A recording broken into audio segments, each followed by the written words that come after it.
Welcome back, tribe members, to the Human Becoming podcast.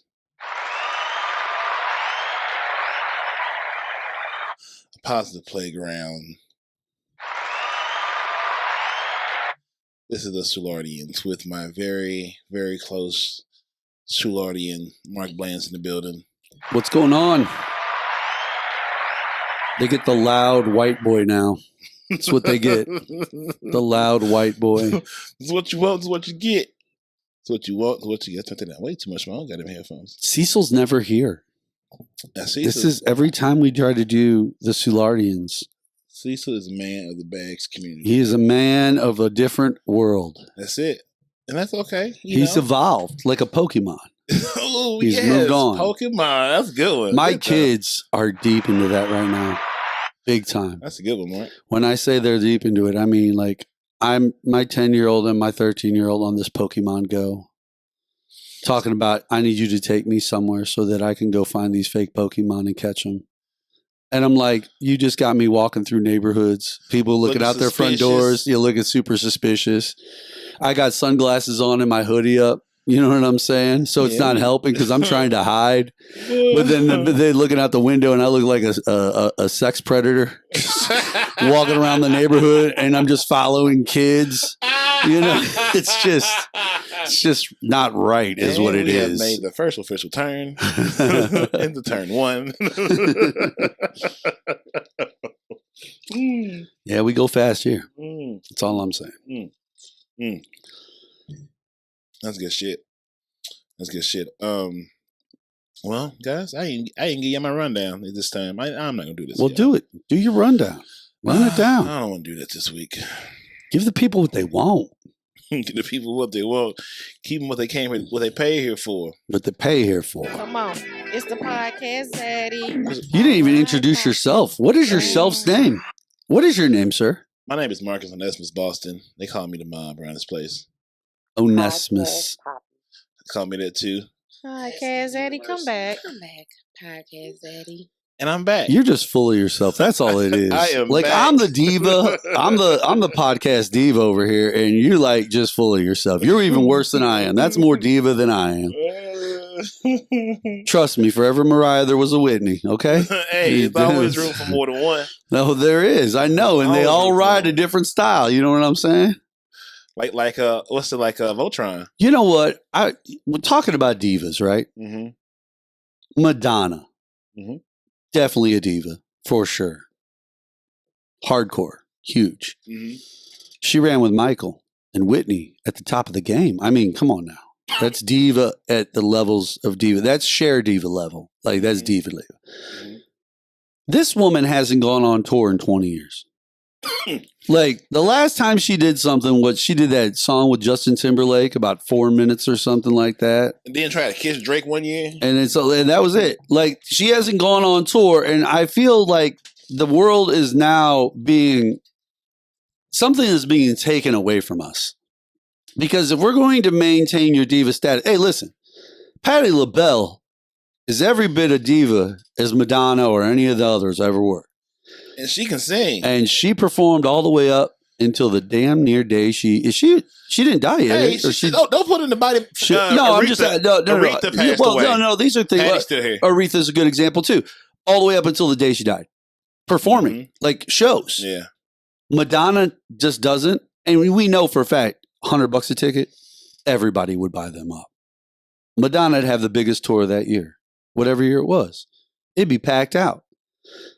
Shoot. When you got a tour that big, you might as well just have Taylor Swift as the opening act, just to get it all out of the way at once. So the people ain't spent like cost $200 for the ticket, right? But for the $200, you get a Taylor Swift concert and a Madonna concert. It's like bam, like you can't ask for it. It doesn't even have to be Taylor. Like find me other people at that same high level, though. You know what I'm saying? Yeah, you're correct.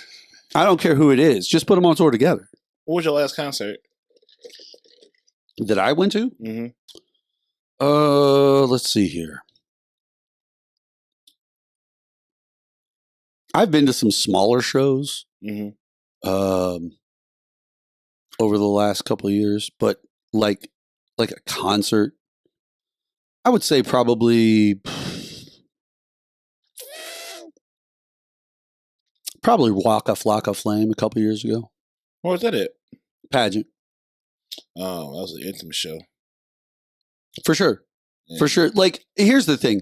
Some artists like Waka, and I'll use him as a good example, some artists like that really excel better in a amphitheater or like summer show style setup, as opposed to like you're talking about a theater that still holds 2,000 people. You know what I'm saying? That's a lot of people in one place to see an artist, but still smaller compared to the 15,000 to be at like a Riverport or something like that. At some amphitheater. What's that called now? That's called Hollywood Casino Amphitheater. Okay. Yeah. But my point being, like, you're going to have 15,000 people. So a guy like Waka really shines more on a stage like that, because when he's throwing the water on a summertime show, they're all throwing the water. And when you got 15,000 people and half of them are throwing the water in the air at the same time and going crazy with him, it really lends to his ability to perform. That's where he's like a party rocker. Like a good party rocker. And to do that, the party's got to be sizable. Those guys really dig it better when he can get that 2,000 people doing the same thing and it'll look okay. But when you see it over here, it's like, oh, that energy he puts out matches the size of this crowd. Yeah. You get a smaller show with 2,000 people, the energy he's putting out doesn't necessarily match the crowd. You know what I'm saying? Yeah. Because it's not as boisterous. It's not as large. It's not as big as that 15. So, some artists are better that way. It's better to see them in big venues. That's why I think a Taylor Swift works in those big venues. You know what I'm saying? Because if she tried to turn around and do a pageant show now, with the type of songs she does, those pop tracks, you know what I'm saying? That Madonna style stuff, those big pop tracks. There's going to be a stage show. I need a stage. I need a big stage. And not her fans can afford the tickets too. For sure. That's why the motherfuckers always do good. They always afford them goddamn tickets. They ain't doing shit for the rest of the year. This is it. This is the event. What's the last show you went to? Golly. Oh, shit. A concert? Fuck. I cannot remember. Maybe John Mayer. John Mayer? I know it, but no, I went to a country show. He secretly got some decent little songs that I like. I know John Mayer is more for the ladies, and he always has been. But at the same point, he got a couple little cuts on the backside I really do like his song "New Light." Came out just like last year, or the year before. Okay, not bad. I gotta catch up with my John. He's got some decent stuff.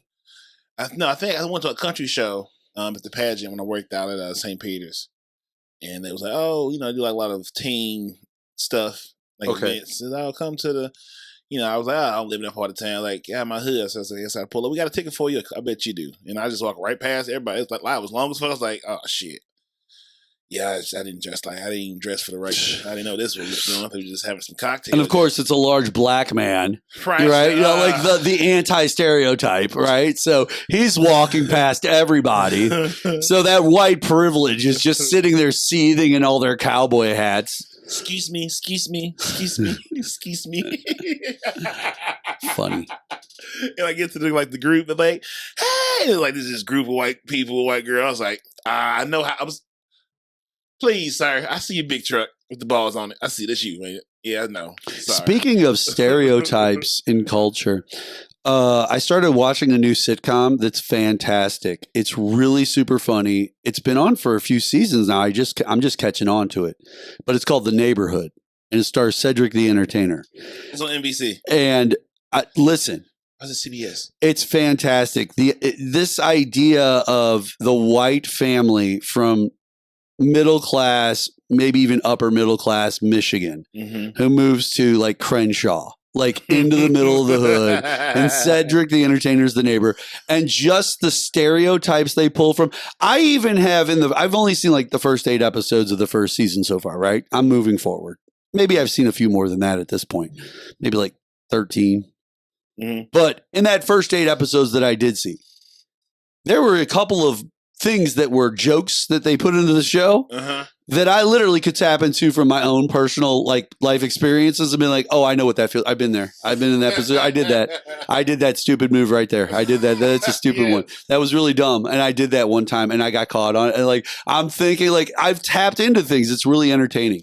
It's a great, I would recommend anyone to check it out. It's a great little 20-minute sitcom. Pretty good show. Reminds you of the old like Roseanne's and everything like that. It's just the topics they deal with. They're really willing to take them head on. They got a nice little crew of people that they play from. Yeah. I'm gonna go ahead and tap into it. I got a bunch of shit on my TV at home. So I'm actually gonna see what the damn show's about. I do like that. I like that. I think shit for me TV wise, man. I watched Top Gear on Motor Trend. There's nothing wrong with Top Gear. And I also watched Kevin Hart's like I like to consider myself the Stig every once in a while. I just like cars. Exotic cars. Or do you like just exotic cars and money? I like exotic cars, but I like the relationship around it. Like I love the chemistry between the guys and how they give opinions about these cars. You know what I'm saying? Like I just like to get to know about things. I like high-end cars. So I like to know at a level where, oh, that's it. That makes sense. That's worth buying. That's a stupid car. Why do they make that? Oh, that motherfucker ain't shit. So now I'm like, oh, that's okay. I see. It's just something. This is being a passenger to a different world. Like I'm not a motorhead. I'm not gonna do all the other shit. But like this is interesting. Now, see, I'm a motorhead. I like cars, and I like across the board supercars all the way down. You know, I prefer like old school muscle. Like GTOs, things like that, American Muscle. Like I prefer that, but a lot of people prefer that. I think there's just a nostalgic kind of vibe, right? It throws us to the past. Like you remember growing up in the 90s, right? Yeah, that's YouTube. There was a vibe to the 90s. The shows that were on the TV at the time, what we were watching, the music that was coming out that we were listening to, and when we go back and we listen, we're like, oh my God. You know, like there was a time when Alanis Morissette's You Ought to Know was the number one song that everyone was listening to, and it was just 1996, right? But there was a vibe to it. And I think people love going back to those vibes, you know, and those lines on those cars kind of scream the different time periods that they're from. Yeah. And that's where the nostalgia falls in. And I think that's why a lot of people love that stuff. That's why a lot of people are into American Muscle. Yeah. You know, there's a sexiness to the supercars, you know, like I like I don't know, Murcielago, things like that. You know, those are great. Ferraris, you know, there's a sexiness and sleekness to them. Yeah. I find myself, but it's a different style. Like it's really funny when you get to the supercars because there's kind of a common understanding of aerodynamics and how you want to do it so that the car can be the possible fastest, right? So once you get to that real high end, like we're talking about the Murcielagos and things like that. All of them start to look the same almost. The Bugattis start to look like the Murcielagos, start to look like the Spiders and the McLarens. Like they all start to take on that racer-esque, slicked out formula style. Yeah, everything's everything F1 racetrack because that's what it's designed to do. That's the professional racing series to make money. So they're going to use the cars and design them to be the fastest they possibly could be. Well, yeah. So now when we're doing that with these supercars, they're supposed to be luxury items that are $500,000 for one car. Yeah, it's going to end up looking like an F1 because it has no choice. If you want the top speeds that we're claiming, you got to do these things. Yeah, like why do we need to go 200 miles an hour? Where are we going? But if you put a Lotus next to this, next to this, next to this, took all the logos off of it and walked up a random person off the street and said, which one's a Lotus, which one's a Ferrari, which one's a Lamborghini, like just pick and choose. Most people ain't going to even be able to do it because they all look kind of the same. Especially all the same color. I like with the older cars, like, oh yeah, we're going to make them all lime green so that you have to choose, like based off the look of the car, which one is the one. Well, and that's why I like watching Top Gear. I like how they mix in the new with the old and make it adventurous. Sure. And then with Kevin Hart, just love the idea of the Stig. I love the guy with the time to beat, you know, and then they put these random people into the thing. And some of them will surprise you. Yeah. Some of these like superstars, and it's mostly English people because it's a show originally from England, but they'll surprise you. An actor will surprise you that you didn't expect to be that good. And it's not like some big name actor. It's just like some smaller guy who's on like a British TV show that everyone knows really well, you know, but the guy just he beats the Stig. And you're just like, wow, didn't even know.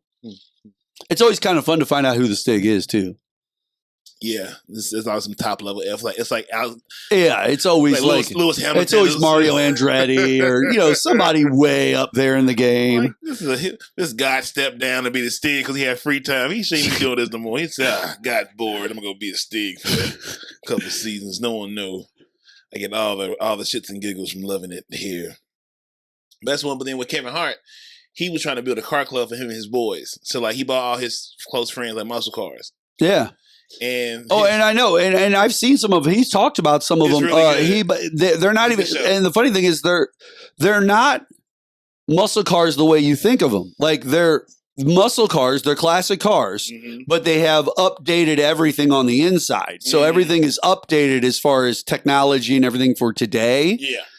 Except for it just has the look and it is the actual original chassis and engine and everything that they've juiced up and they've like cleaned up and made it like really a good, nice car. But they added all because he showed the inside of this like it was supposed to be like Eleanor from Gone in 60 Seconds. It was supposed to be the GT 500 the Shelby Mustang. Shelby Mustang, right?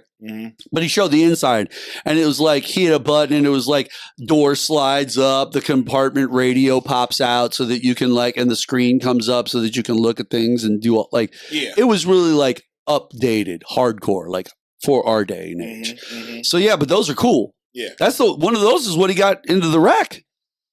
And he hurt himself. He was in one of his muscle cars. Him and his friend, I think it was the Torino, a Gran Torino that they were in or something that he had just purchased. Yep. Yeah, damn, Kevin Hart been for some shit, ain't it?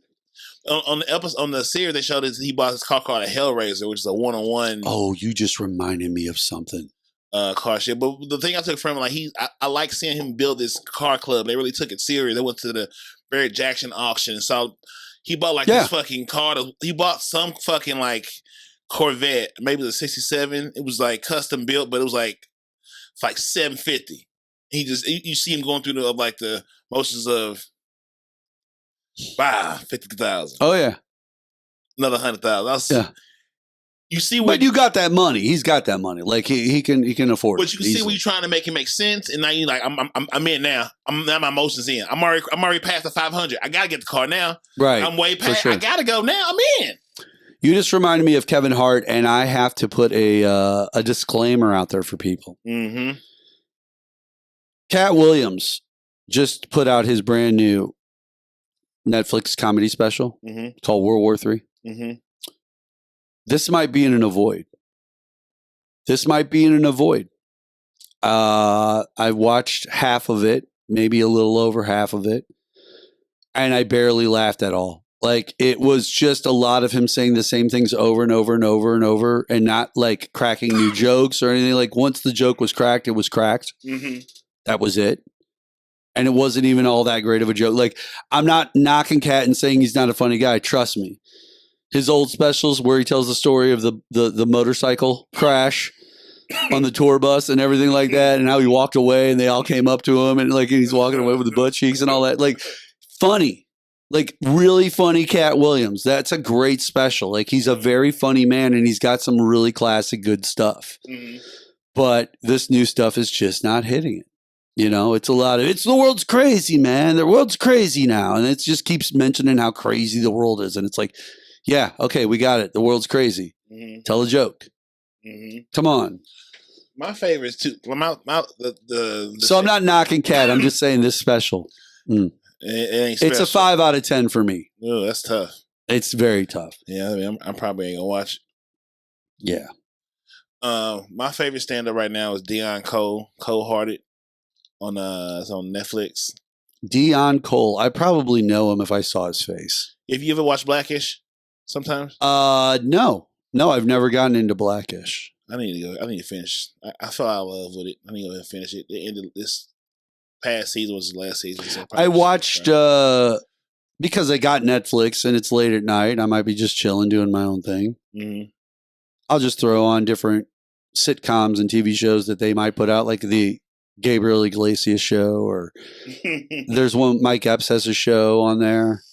So I've watched those. They're not the bad. Upshaws is good. The Upshaws, yeah. That deserve at least 5 seasons. It's pretty solid. I like the Upshaws. It reminded me of like the Martins and those type of shows. Like this is good, and it keep it real, and it's a good That's show. what The Neighborhood is with Cedric. Like Okay. it is. It probably comes off feeling more like Blackish Mm-hmm. in the way that it's still a comedy. It's still a sitcom. Mm-hmm. So there's that basis to it. And the interaction, the way they play to each other is very similar to that. The way that it feels and looks is a lot more like a Big Bang Theory, like the way the vibe is. So like, it's funny. It's entertaining. It's a really good show. I think people would pick up The Neighborhood and quickly, especially off that pilot episode. That pilot episode had me in stitches, man. I'm gonna give it a spin. It was really, really good. And then there was another one with a racist mother who comes to dinner. Oh my god! That sounds good. Oh yeah. No, it gets. I'm telling you, and they don't shy away from like some difficult situation. I watched that Abbott Elementary too. That's not bad. It's okay. I've heard a lot of good things about it. Got a couple funny characters on it. Mm-hmm. Man, I don't know, man. I might find me. I don't get a lot of time to watch a ton of TV, but like when I do watch, I try to pick and choose. My show I'm on right now, hardcore, is Mayans because it's in season. Sons of Anarchy based. Yeah. I just got off. What just ended for me was Power with Tommy. See, now I haven't seen Power. Like Snowfall. Now I watched the first season of Snowfall. Snowfall is really good. I like Snowfall. I just haven't. So like, if shows that I really like, there's prioritization. You know what I'm saying? Right. Snowfall falls lower on my prioritization. Like I put ATL above Snowfall. Like I want to see the new ATL stuff. Yeah, it's all done now. So I need to watch it together. I watched the first episode. Like, this is a lot. I said this is too much. I can't do this every week. I need to sit down and watch the whole season. Oh, that's me with the show Euphoria. Yeah. Euphoria is I saw the first 2 episodes of season 2. Mind you, I started this back in November or December. Maybe no, sooner than that. February. It was probably February when I started Euphoria. I finally got through the end of season 1 late April. Here we are, mid-May? Mm-hmm. On our way to late May. Mm-hmm. I've seen 2 episodes of the new season. I have to put time. They deal with such deep, over the top, crazy. And listen, I watch crazy shows. Righteous Gemstones went really dark quick, and it's a good show. It went really, really dark. There's a lot of shows that go dark, like Mayans goes dark quite often. Mm-hmm. But like something about the way Euphoria mixes it, like the way that they play with senses and the way they shoot things and the way they interact the characters, and just some moments are so real. Like they're so like you're involved with it because you're just like, what is going to happen next? I always like a really fun show, like Yellowstone. Really good, but fun. That's what's great about Yellowstone. It's like really good thriller drama that you're wanting, like Snowfall, like those type of shows. Mayor of Kingstown, like those type of shows have that gritty. The Boys, like that grittier, darker-esque vibe to them. Those shows always play well. They always play well. We Run the City is like that on HBO Max. I haven't seen that. It's pretty good. I have seen Winning Time, The Rise of the Lakers. Oh, it's fantastic. Round of applause for Winning Time. Winning Time was fantastic. Oh, man. Well, John C. Reilly nails it as Jerry Buss. Oh, absolutely. That is an Emmy. He's in the Emmy. But what's really funny is that's an Emmy for the guy who what's his name? He's the logo for the NBA. He's the old coach. Jerry West. Jerry West. In real life, Jerry West hates Winning Time. He says that it makes him look like a buffoon and an idiot and a moron. And it's like, and he doesn't like the show at all. He denounces that show. I'm not surprised. Now, Magic, on the other hand, he said that he wasn't necessarily a fan of Winning Time. But what he decided to do on the side was, I'm just gonna go make my own show over here, like about me and my stuff. Like I'm gonna go make my own show about my life. And it's like, wait, whoa, wait. So you have a problem with Winning Time? Because it seems like you probably have a problem with Winning Time. You just ain't saying it out loud because you are part of the organization currently, and it's on HBO, so it's getting a lot of press and a lot of name. So they want to keep that Lakers value up high, right? Right now, the focus is LeBron. LeBron's the focus, not you, Magic. Not you, Magic, big dog. I'm sorry, Irvin. Yeah, man. That show, he did something. He threw that in like right before the season finale that weekend, like Magic thing on Apple Premiere, and like right in the middle. What's that? What? Something dying? You should. I was like, what? So give me some pen and paper, right? I was just like, can I check it out? Oh, I didn't know what you was pointing at. I was like, well, that's a Jack and Coke in the cup. Gold, I see. Damn. Yeah, he slowed the momentum down because I remember it came out on Apple Plus. I'm like, what the fuck is this? Magic. Yeah, the whole like premiere and shit. He slowed down the momentum. You gotta make sure it's on. You gotta double. You got it? Okay, because that motherfucker weird. You got automatic shut off and shit. It's bougie. That's all right. But anyway, you were saying. Yeah, Magic, he fucked him up when he came out that weekend before the season ended on the Winning Time and say, this is the Magic show. Because Magic was fucking everybody. They had Magic like, he like smiling and fucking. And fucking and smiling. And Larry Bird was just like, I hate your smiling ass. Yeah, oh yeah. Larry Bird was a mother. I respect Larry Bird more because of this than I feel like, because I've seen old interviews with Larry Bird, the guy playing Larry Bird on the show is not far off. I feel like it's very close to representation of how Larry talked and the way he was, because he was just this old kid, like this farm bred kid. Like that was it. Straight up. And I could shoot. Work your ass to the ground. That's right. That's what he said. I'm going to work you into the ground. Like for real.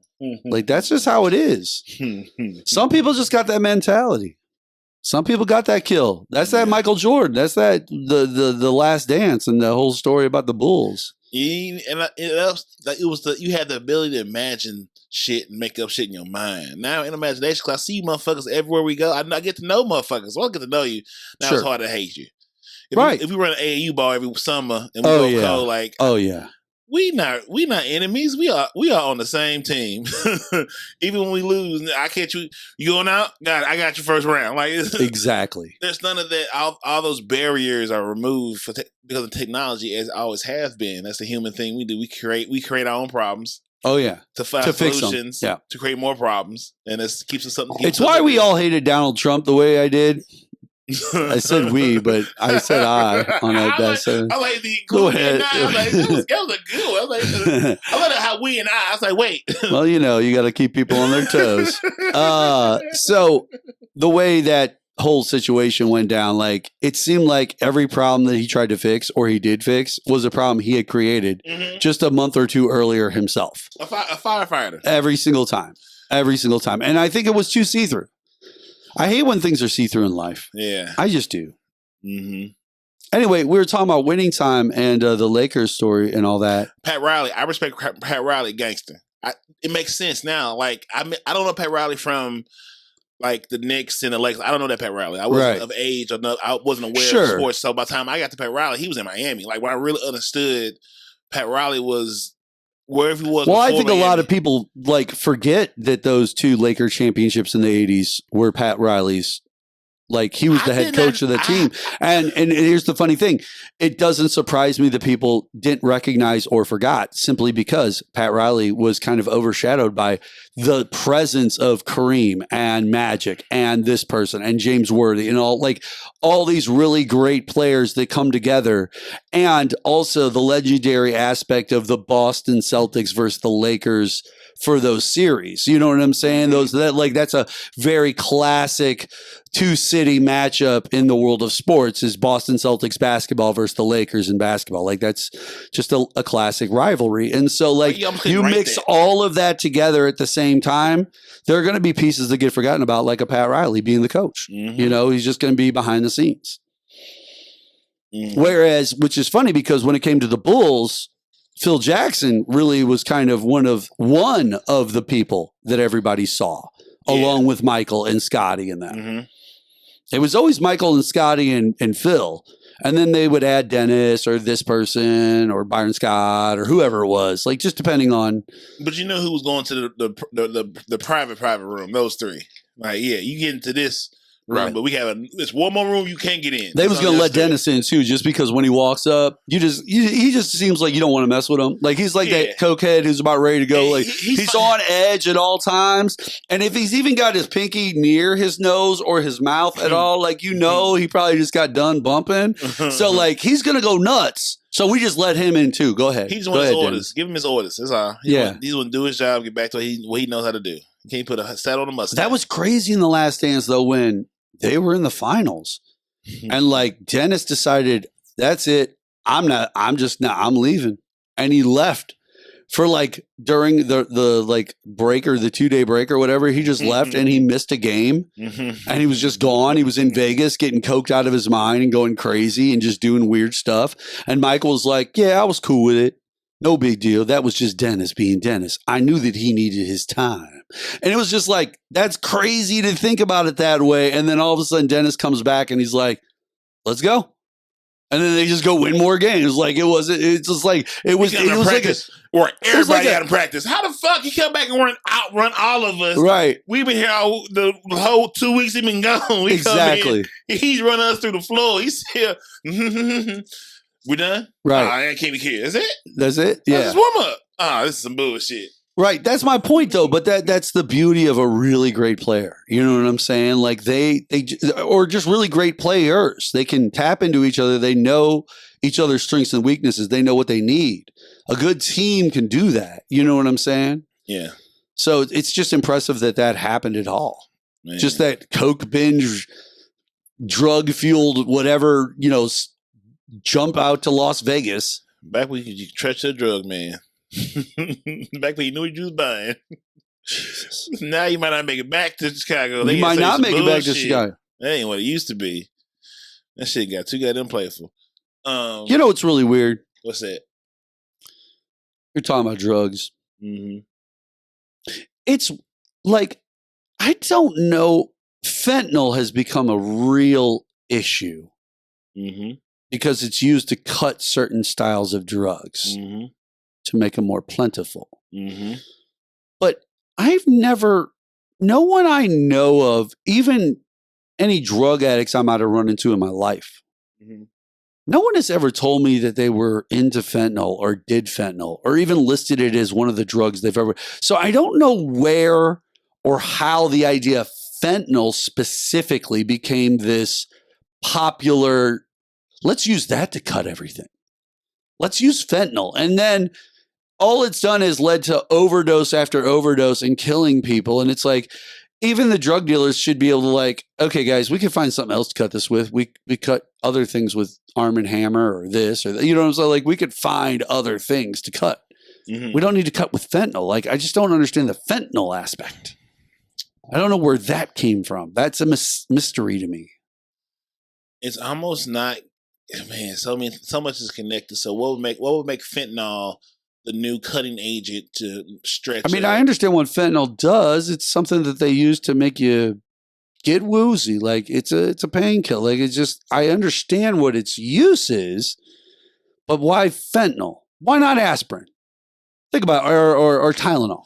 I wish I knew a drug dealer I can call. Do you see what I'm saying? Like a Tylenol, most people can take. From the cartel, could you tell us why y'all choose to use fentanyl instead of what y'all used before fentanyl?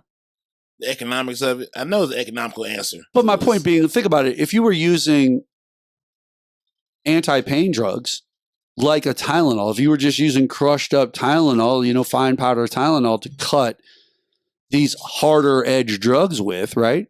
The worst thing that you're doing is you're sending in an anti-pain agent into the human body to help it fight pain. You see what I'm saying? Like that's at least a benefit and it doesn't kill people because most people could take a couple of Tylenol. Do you see what I'm saying?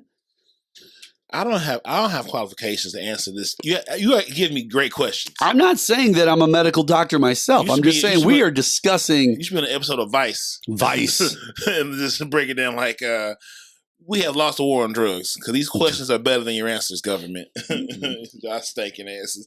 Oh, I watched this one thing on HBO Max called Invisible Pilot. You are into HBO Max, huh? Dog. Since I moved to my own place, like I got time now. So like days I just go home and just watch. You didn't have time before? No, I would have Sporty B. Sporty B? I didn't have nowhere to go. Now I have somewhere to go. I go home.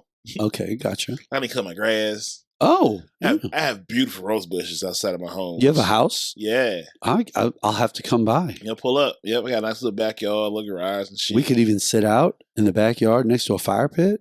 We could. We could sit on the front porch. Sit on the front porch, the stoop. Yeah, I got a whole porch. Got a couple rocking chairs. We could just get it in right there. Right there. Man, I'm down. Right there, bro. I love it. Oh yeah, we get ourselves a little grill. Yeah, I'll bring some charcoal. Yeah. We'll fire up. Absolutely, right there, baby. We can see all the fucking horsepower run down the street. I'm right on Hall's Ferry. Ain't nothing but fucking charges and challenges. Make some juicy Lucy's. Watch my fucking NASCAR go down the street. Where are you at now? Off of on Hall's Ferry. So like right by the circle. North County? No, I'm Baton. Oh, you're in Baton. Mm-hmm. In Baton. Ooh. I'd be the only white dude in the whole area. Well, that's more now since my friends come over now to see. Oh, so now that I've you increased the white population by at least one or two. 1 or 2 a week. Yeah, at least 1 or 2 a week. Fair enough. That's funny. That's funny. And that's a serious statement, ladies and gentlemen. That's why it's so funny. Like, the truest things in this world are the funniest things in this world. Baden, I guarantee you, is a very... That's literally all you're doing. It's a bloop. Yeah, that's like one drop. And my boy John come over. He comes over all the time. He drives like a 94 Roadmasters. He got the he got the beast in there. He pulls up. It's so great. It's so hood, but it's not. It's so hood, but it's not. It's the neighborhood, like the TV show I'm talking about. It's okay. Some days I just sit in the front porch in my little rocket chair, smoke one, and just listen to some Luther. Just be rocking. I got my little ring cameras and shit together now. Yeah, I'm locked in. I'm ADT. Hey, I'm safe. Now, is your neighborhood hot? People out and moving around, or are they quiet? It's usually? Quiet. It's quiet. It's peaceful. It's very peaceful. One-way street, peaceful.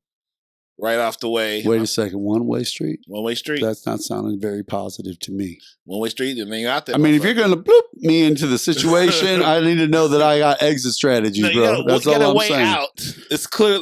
Right, that's the one they block. So I got to have exit strategies is what I'm saying. Like, that's the one they block. I don't live in the kind of neighborhood that requires it, but I have some figured out just in case. So I have mapped the area out. All right, I'm down. I'm next to a school, a church, and another neighborhood. The school is closed, so this is a big closed day at school. I'm right by the library in Baton.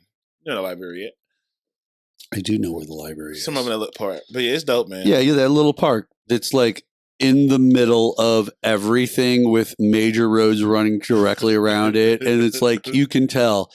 All the bad stuff that happens in Baden happens here. And usually once night falls. Like you never like, hey, look at that park. Oh yeah, look all the people over there. Looks like there's gonna be problems.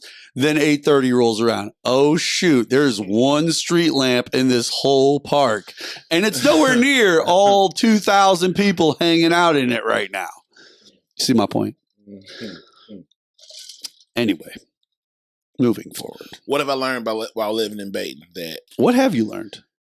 Stoplights are optional. Optional. There's a lot of stop signs are optional. Stop signs might as well be a yield. Yeah, they're just a yield. When you go to a green light, look both ways before you go through that green light because it's a car that's a city thing. That don't even matter. Anywhere in the city. But I never saw it so rampant until I got to this part of town because they won't get because they're flying down Hall's Ferry or was that Riverview? They're flying. I'm Hall's Ferry side. So Riverview's like 2 streets further west. So I'm Hall's Ferry.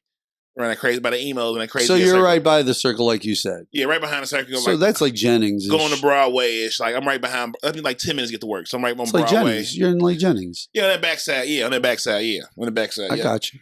Mm-hmm. And I've never seen so many motherfuckers around red lights. Oh, that circle could be wild too. Oh, fuck that circle. That is whoever made this motherfucker shit is burning slow in hell. This is stupid. Because people go on the inside lane. What are you doing in there? Nothing's inside. You put stay on the outside so you get the fuck out the goddamn circle. What are you doing? Fuck that circle. Don't do it. Only drive that motherfucker when it's late at night and no one's out but you. Because that shit is terrifying. I skipped that shit and said, nah, this is stupid. I used to spend my summers in Castle Point. Man. Not too far from the circle there. Castle Point, is that that would be like Chambers area. Oh, okay. Yeah. Chambers and New Halls Ferry. Yeah. I used to spend my summers there. I was telling somebody just the other day about, so we were the sugar in the coffee. Not the cream, but the sugar. We was the sugar in the coffee. Because there was me, my cousin, me and my 3 cousins and my brother. So there was 5 boys. Mm-hmm. And we were all between the ages of like, I don't know, 8 to 12. Mm-hmm. All between the ages of 8 and 12. And a mix of us, okay? But we were the only white kids in the entire summer in that subdivision. And we're talking July, 100-degree, hot as hell, classic hood summer days. Like you'd see in the movie Friday or so, like a classic hood summer day. Wild like that. People always constantly in everybody's business, everybody going around to different houses. So one summer day, we got into an argument with the kids up the street. And there was like 3 or 4 black kids up the street. Now, we knew them. And I'm not saying names of people specifically for purposes of not, Anyway, we knew the kids. We had messed with them, played with them before, like, hide and seek, things like that, games and stuff like that in the neighborhood. Mm-hmm. But we had reached a point where we were beefing. Mm-hmm. There was some beefing going on. Mm-hmm. And this beefing quickly turned white-black. Mm-hmm. Because that's what's going to happen between kids who don't understand life at that young age, who are arguing about things. Fruit. So anyway, this turned into a challenge to a baseball bat fight. That sounds like a horrible idea. It was a horrible idea, but it happened. Everybody ain't got no insurance. Well, listen, we brought 3 baseball bats, so we didn't all have baseball bats. One of us had wiffle ball bat. They brought 3 baseball bats or 4 baseball bats themselves because there was like 4 of them, and we fought. And we swung baseball bats, and boy, I caught one on the shoulder hard. Oh my goodness. Oh my goodness! Right now, have my body. Oh my goodness! Just on the shoulder, on the edge and the point of the shoulder, just so hard. Thank God I'm hitting the goddamn head. Now, luckily, we were all between, like I said, the ages of 8 to 12, so the swings were not as detrimental as they could have been with 18-year-olds swinging. But my point being, still, the idea of a baseball bat fight was a way of handling our summer night. By the way, we met at 6 p.m. because we had dinner. Once we all had dinner, then we could meet. Like we had rules. Like we had rules. That's the best part. Exactly. We had rules to this fight. Like we had rules. All amongst thieves, baby. They had gentlemen. They were gentlemen. We were gentlemen about the fight, but when the fight started, it was just white boys versus the black kids. And then nobody really, and here's the best part. Nobody actually really won the fight, technically. Everybody eventually, after getting hit by a baseball bat at least once each, was like, okay, this sucks. And horrible idea. Kind of backed off and there was kind of like some dead standings with 2 guys holding bats on each other, but not going to swing. Because they know what it just felt like a second earlier. So they're like, what if I miss? What if I miss? I can hurt myself again. Like, I could die. I miss. He had a counter swing. My head But gone. It all worked out in the end. I'm glad y'all It here. all worked out. I know y'all. I'm glad y'all are here. Y'all become great fathers. Great sure. I don't know, man. I've thought about different people I grew up with that I haven't seen in decades. Mm-hmm. And, there are people that I'm friends with on social media that I knew when I was a child. Mm-hmm. But I, even though we're friends on social media, I don't even talk to them. Like we never talk, we never interact. I don't know what their life's like. And it could have been 30 years ago was the last time I saw them or talked to them. But I've wondered where some of them, like there was a kid named Mike who lived on my street when I was growing up. Middle-class family. Nothing to speak at it. But boy, Mike loved to get into trouble. He loved to get into things, man. He loved to start trouble and get into trouble. And I don't know whatever happened to Mike. Once we all got into high school, Mike's family moved away. I think when we were like, I think he went to our high school like our freshman year, like his freshman year, which would have been like my sophomore, junior year. And I don't know what happened to him after that. I don't know where he's at in life. I don't know what happened to him. But it felt like growing up, this was one of those kids that was, probably going to do something stupid and it's going to end up costing him his life and he's going to be in prison or jail or in and out of jail or whatever like that. He might end up turning into a great father and, or a pastor of a church. I have no idea. Guy named Clyde. I'm friends with Clyde and I've chatted towards Clyde and been like, hey, how you been? And he's, I've been fine. You know what I'm saying? But like, I don't know what his life's like. I don't know what he's doing now. I don't know if he's married or not, just tons of people. Tons of people. I think about those old peoples. The past. You okay? You seem to be contemplating. I don't give a fuck about nobody from my past. What they You don't think about nobody from your past? No, they probably his parents doing. Come on, you had to have had at least one friend like before, like middle school days that you haven't seen in all the years since middle school, and you're like, it'd be interesting to find out what happened to so and so, just to find out. No one, huh? Now, is that by design or is it just literally by the design. Way? Why? It's so design. So that's just vengeance. I just never. That's just masquerading vengeance. That wasn't vengeance. I don't like caring. I don't like waste my cares on shit that I can't control. Shit, everything. Well, no. When I ask the question, I'm asking about just the idea of finding out what their life is like now. Just that, not bringing the past up or having the past involved. Like the idea of just finding out. Oh, this so and so. Well, so and so, blah blah blah blah blah, and you go, wow. No one from my past struck me as somebody gonna do something I'll be impressed by. Like everybody, I keep thinking, and that's my point, though. There might be people that you remember that you haven't seen in a really long time, and you go, oh, and then you come to find out they did something really cool in life, like something really cool happened to them, or maybe something really bad happened to them and things went sideways. I don't know. Hey, I guarantee you, there's a lot of rich kids out there. Their lives go south. Yeah, hardcore, and they don't have a good life like they did for the first 18 years. Mm-hmm. Every year after they left home, it's been horrible for them because they just weren't built like that. Downhill in the Villes. That doesn't happen to the podcast Zaddy. Hey, come on, it's the podcast Zaddy. Wow. All right, podcast Zaddy. The podcast, the mandatory Soulardians podcast Zaddy break. So, Mark. Yes, sir. We're going to talk about. What do you want to talk about? Father's Day. Father's Day. Juneteenth. Mm-hmm. Brunch. At Buku. From 11 to 3 to 2. 11 to 2. Live podcast with, is it Cognac Corner? Always Forward? What is AFM? It's just AFM? AFM. We're going to celebrate Juneteenth and fatherhood. I will not be there. Mark will not be there, but there will be a game of pop culture that I'm going to have to run in essence of Mark. I don't know if I should allow this to happen.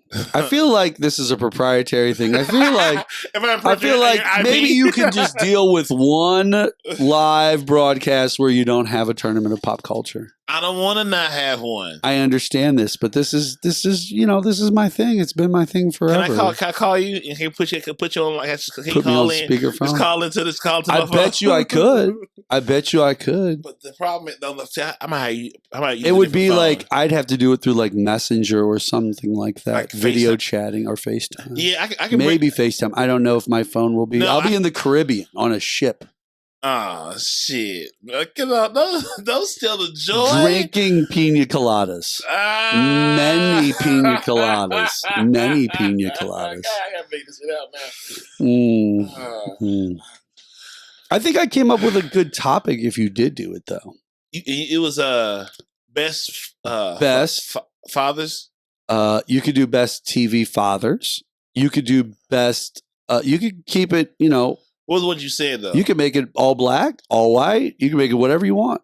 I'd have mixed best television fathers. Yeah, I said TV fathers because with the advent, and let's discuss for a second. I don't want to ruin it for anybody because we're not going to ruin it. But with the advent of what happened to Bill Cosby, he doesn't necessarily come off as what many would consider the penultimate TV father that's the most memorable of the last 50 years. You know what I'm saying? He would have been a big Joker card before the truth came out. If we'd done this game before Ward Cleaver.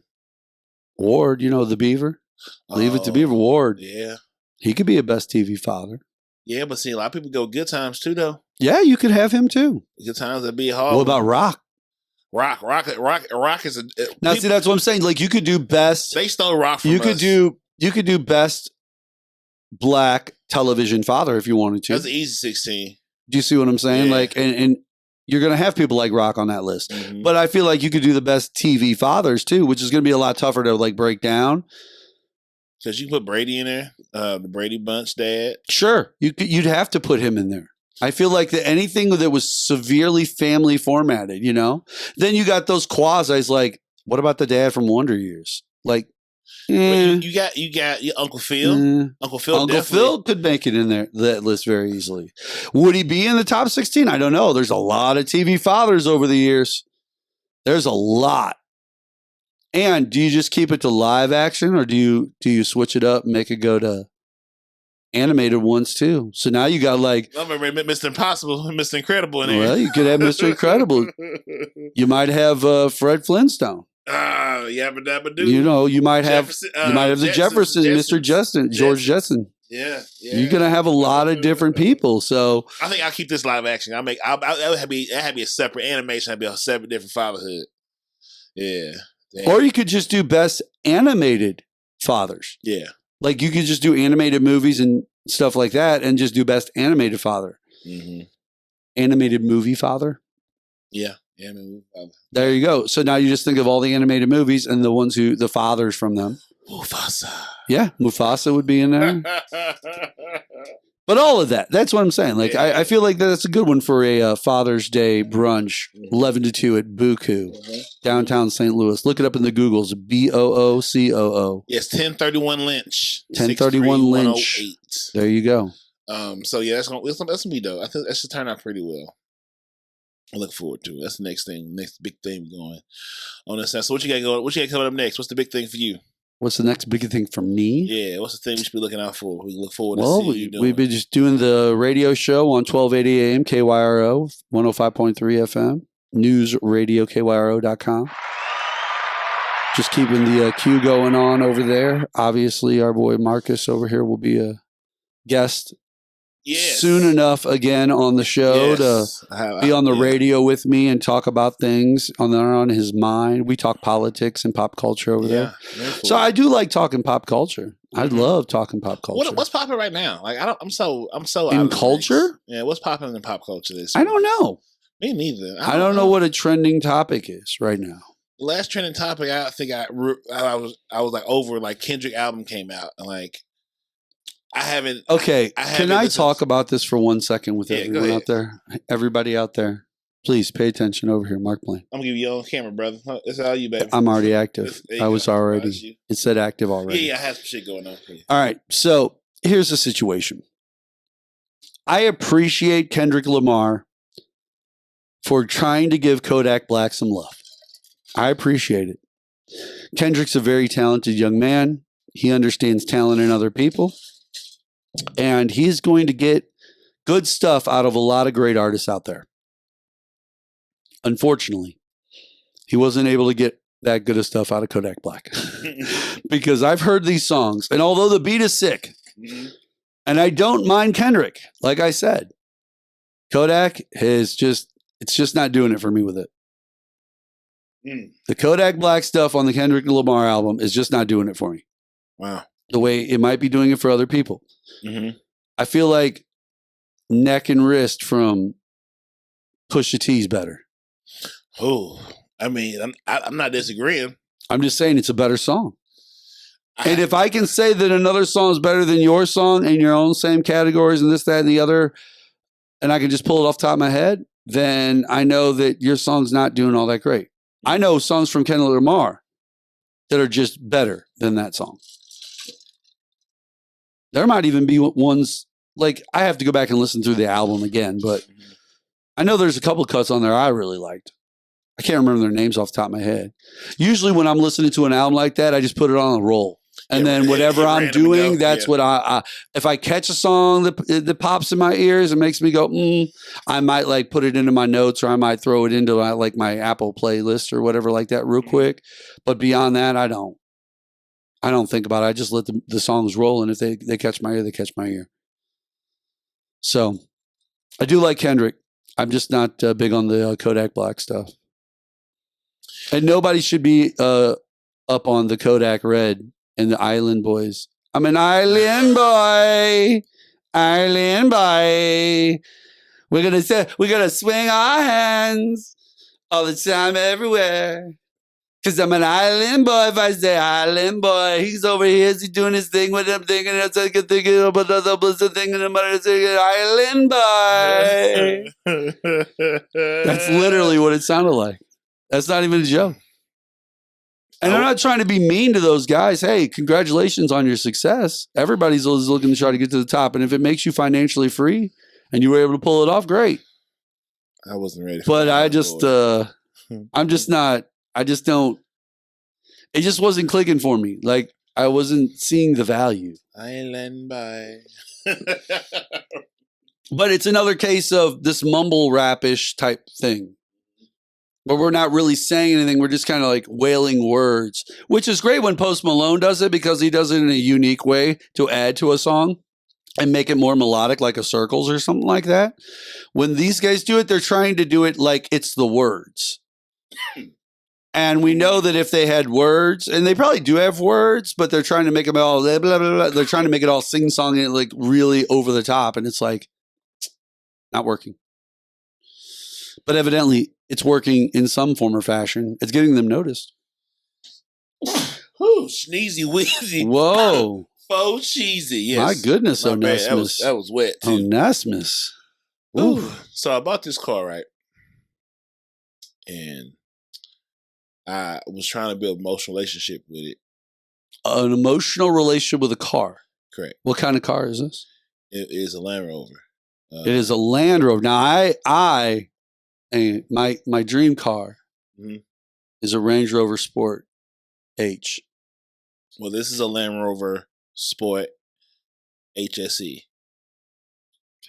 It sounds like it's almost the same exact car as my Range Rover. You're the big boy of this car. Like that car you're talking about is the next level up. Okay. Yeah, that's the pinnacle of Land Rover vehicles, Range Rover Sport HSE. Yeah.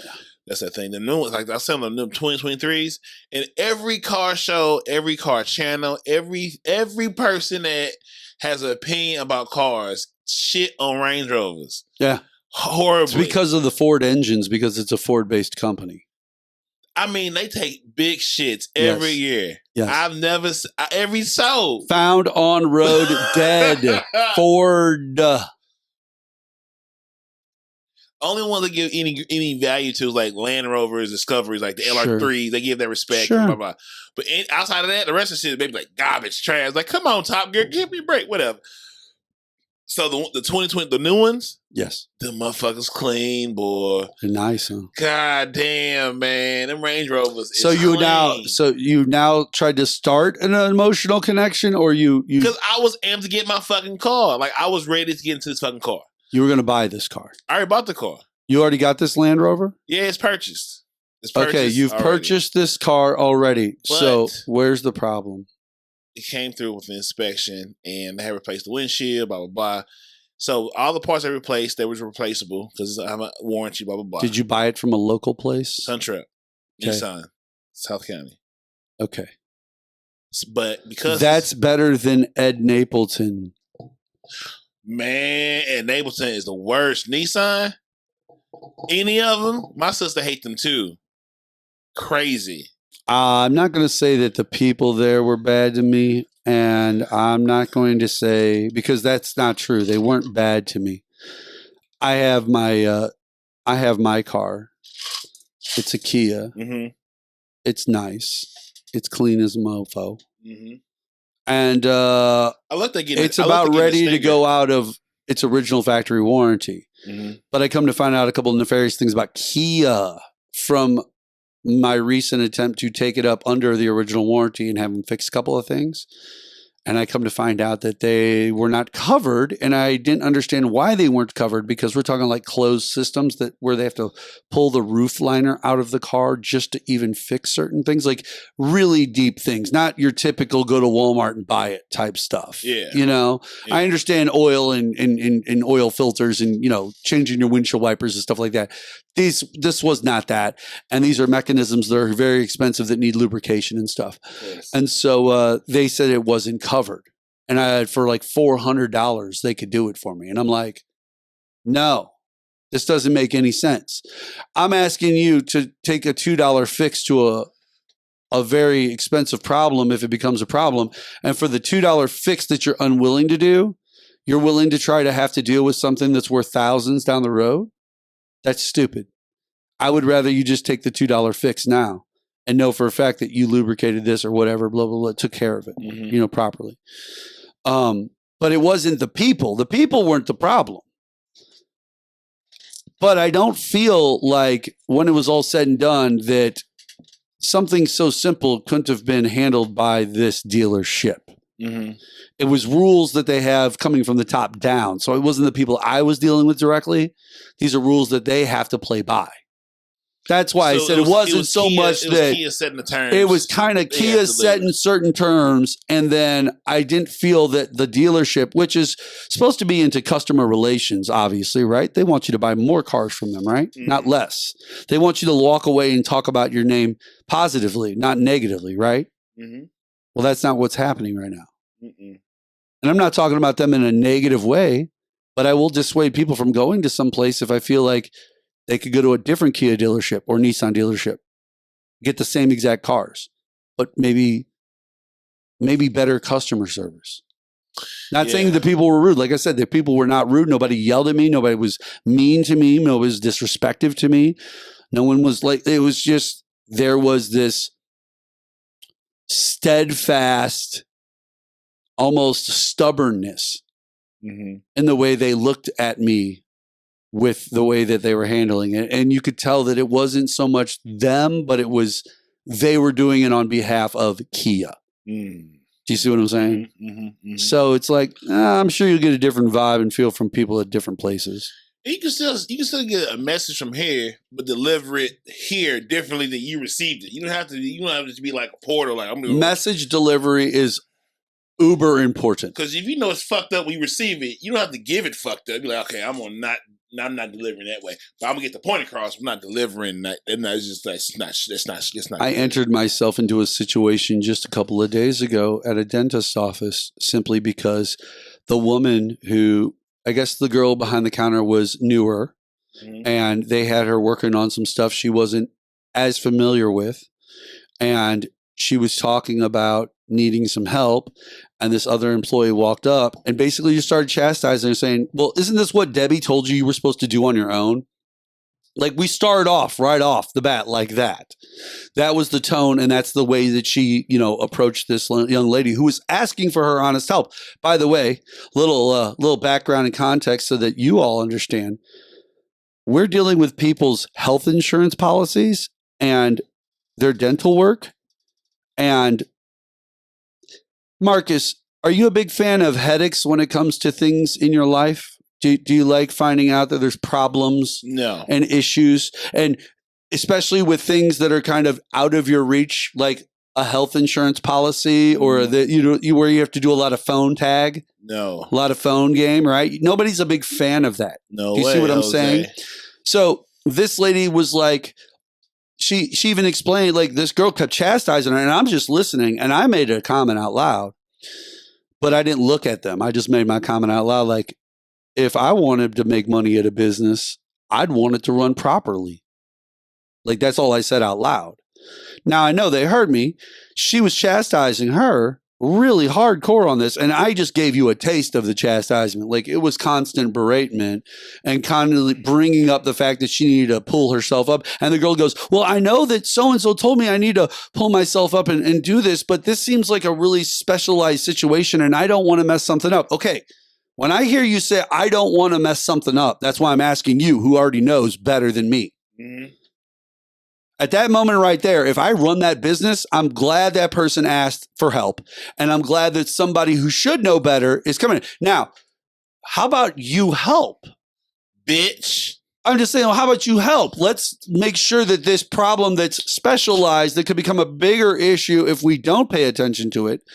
Why don't we do this? And then we can talk about it after the fact, right? Make sure this is locked in place so it doesn't mess anything up. And then show this person, hey, this is how you get to this. This is why we do it, blah, blah, blah, blah, blah. That's not what happened. It was just beratement. That was it. And so, like, then that girl walked away. So the girl that was behind the counter, I looked over at her, and it was a couple minutes after that girl walked away. I looked over at her, and I was like, do they always talk to you like that here?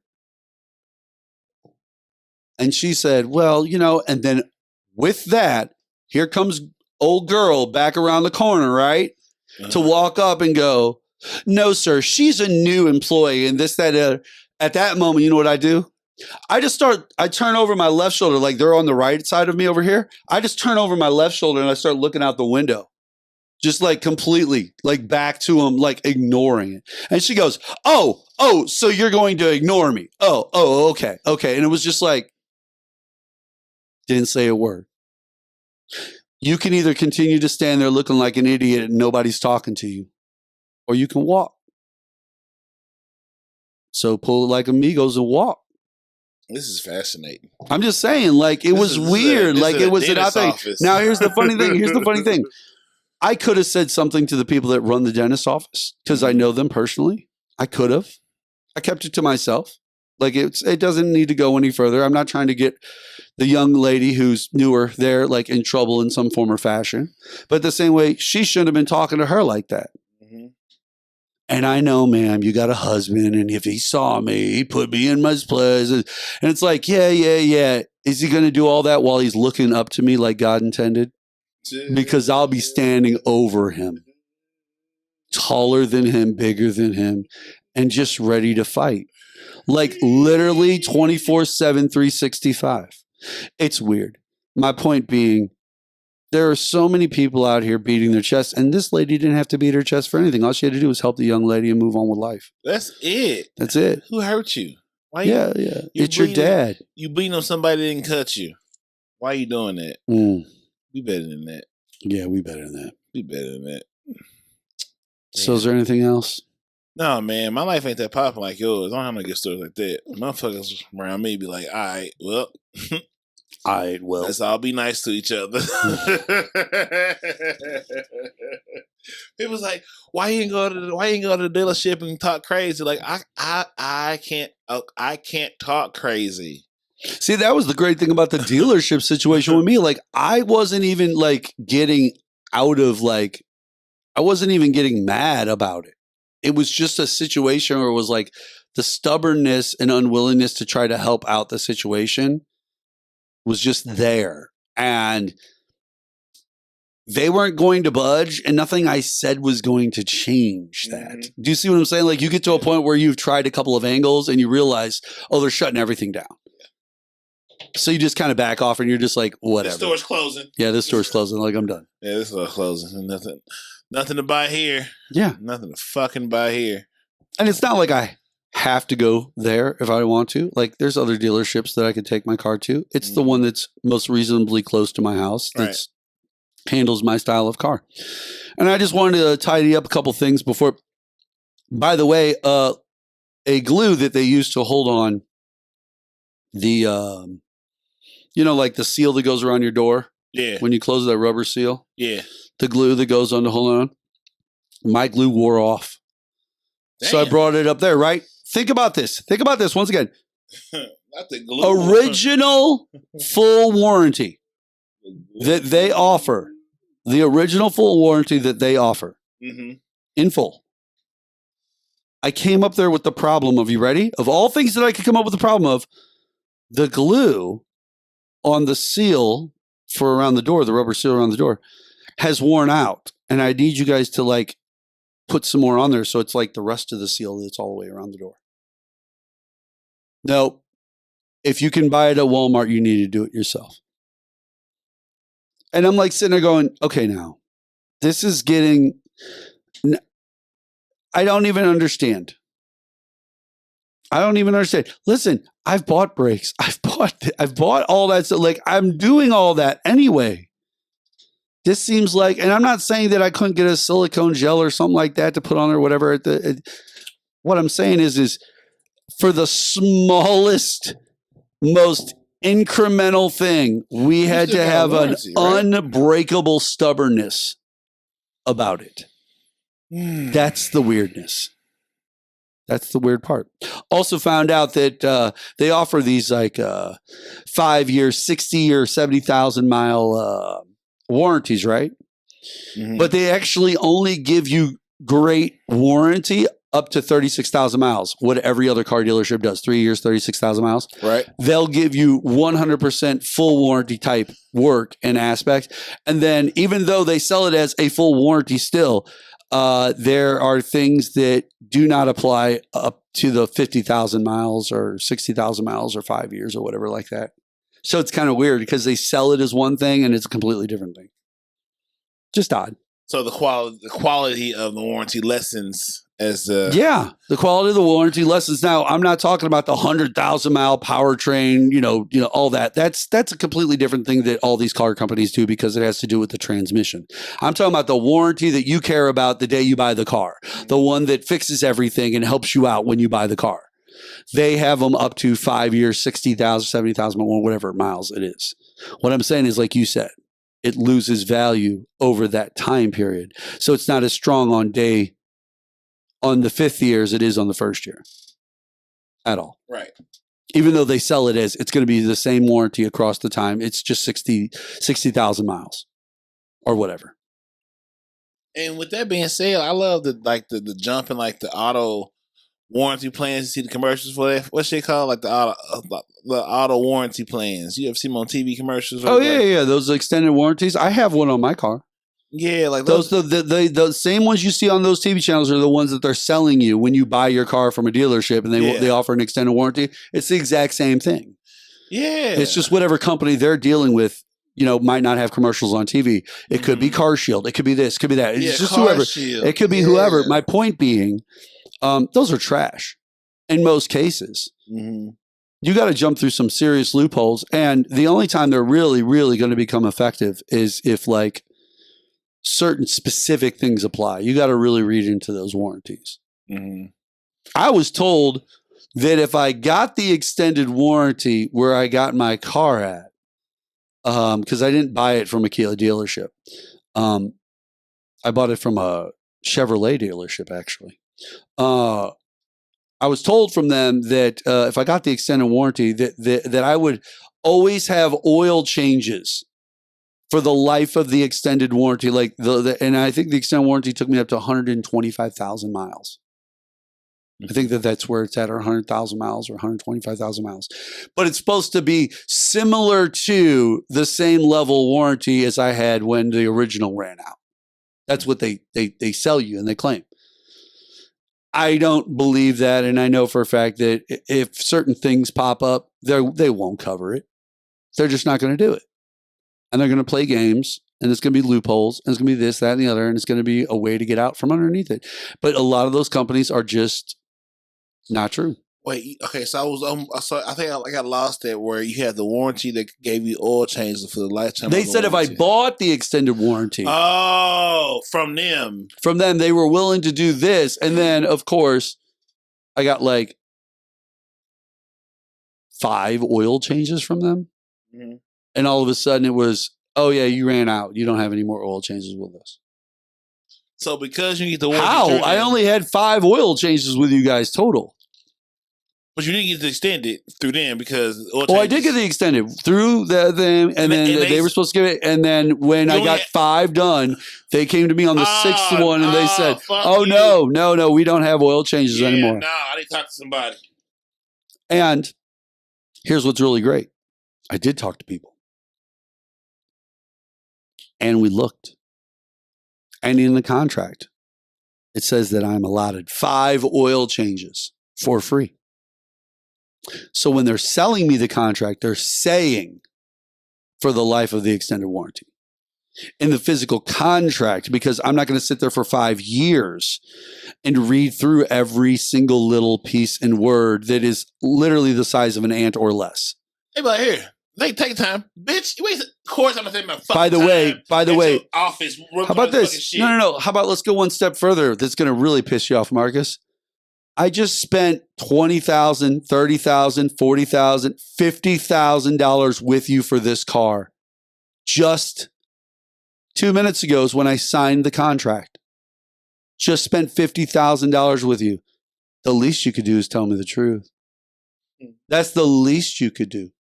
Because now I don't trust your car dealership. I don't trust where I bought the. Now, my car's fine. I love my car. It's fantastic. I don't have any real major issues with it.